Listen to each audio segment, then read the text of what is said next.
Hello friends, आज हम आपको एक हमारे स्टूडेंट से मिलाते हैं जो आजकल जर्मनी में हाउस बिल्डिंग कर रहे हैं। सबसे पहले आप अपना परिचय दीजिए थोड़ा सा। जी सर, मेरा नाम गंगा सिंह शेखावत है।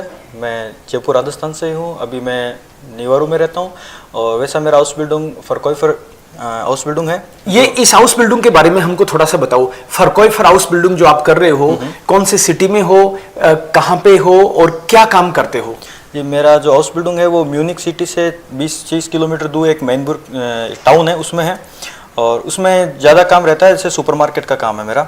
सुपरमार्केट में जैसे होता है, जैसे कासे पे बैठना, इन्वेंटवर करवाना, जो कस्टमर्स होते हैं उनको थोड़ी इन्फॉर्मेशन देना प्रोडक्ट के बारे में, और जो थोड़े जो प्रोडक्ट हैं उनको थोड़ा लिस्टेड करना होता है कि कौन से प्रोडक्ट अनगे बोट में हैं, कौन से जो है वो उनकी फॉल्स डाटूम जो ख़त्म होने वाली है उनको साइड में करना होता है। और थोड़ा सा वो जो लागर का काम होता है जिसमें जो स्टोरेज वगैरह काम होता है, थोड़ा सा वो भी देखना पड़ता है। इसमें मतलब आपने B1 के बेस पे अप्लाई किया? जी सर, मैंने B1 गोयते सर्टिफिकेट से किया है। उसके बाद में मैंने जो इंटरव्यू था उसके अंदर मैंने जो सर्टिफिकेट थे उसमें सारे में मैंने B1 सर्टिफिकेट ही मेरा काम है।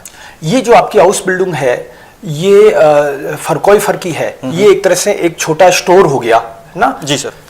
तो इसमें प्रोग्रेस के क्या चांस हैं, ताकि लोगों को पता चले कि इस तरह की हाउस बिल्डिंग में क्या चांसेस हैं? वैसे जो फरकोइफर हाउस बिल्डिंग है वो 2 साल का होता है। उसके बाद में एक वाइटर बिल्डिंग होता है जिसमें तुम्हें काउफमान की जो पोस्ट होती है वो दी जाती है, जिसमें आप सुपरमार्केट में भी काम कर सकते हैं। और जो कपड़ों की दुकान होती है जैसे H&M हो गई, जारा हो गई, इनके अंदर तुम्हें प्रैक्टिस कराई जाती है। फिर वो 3 साल का हाउस बिल्डिंग करने के बाद में आप फिलहाल लाइटर भी बन सकते हो। फिर अगर आपने जैसे ग्रेजुएशन कर रखी है तो ग्रेजुएशन के बाद में तुम्हारे चांसेस और बढ़ जाते हैं। जैसे उसके बाद में तुम शेफ़ भी बन सकते हो।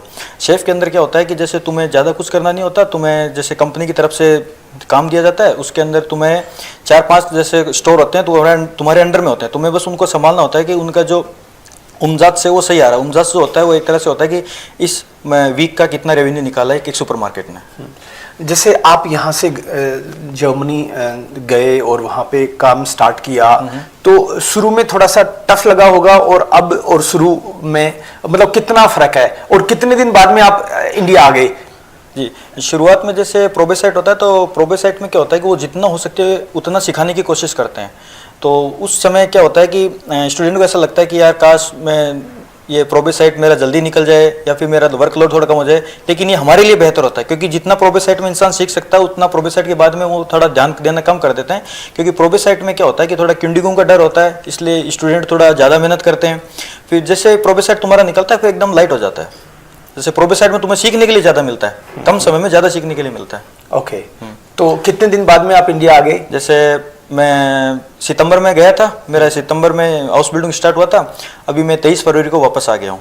ओके, तो इतना जल्दी आने दिया उन्होंने? जी सर, वो कई बच्चों को ये क्वेरी रहती है कि कितने दिन में आ सकते हैं, नहीं आ सकते हैं, 3 साल बाद ही आ पाएंगे क्या? ऐसा नहीं, ऐसा कुछ नहीं होता है। वो ऐसे कहते हैं कि जैसे आपको 6 महीने अपने बेतरीब के अंदर देने होंगे, लेकिन अगर आप अपने एम्प्लॉय के साथ अच्छा व्यवहार रखते हैं, अच्छा काम करके देते हैं, अच्छी इमेज बना के रखते हैं, तो आपको थोड़ा बहुत लाइट दे देते हैं कि आप जा सकते हो थोड़े समय से पहले, थोड़ा समय के बाद, इसमें कोई इशू नहीं होता है। ओके, तो आपको 1100 यूरो पर मंथ?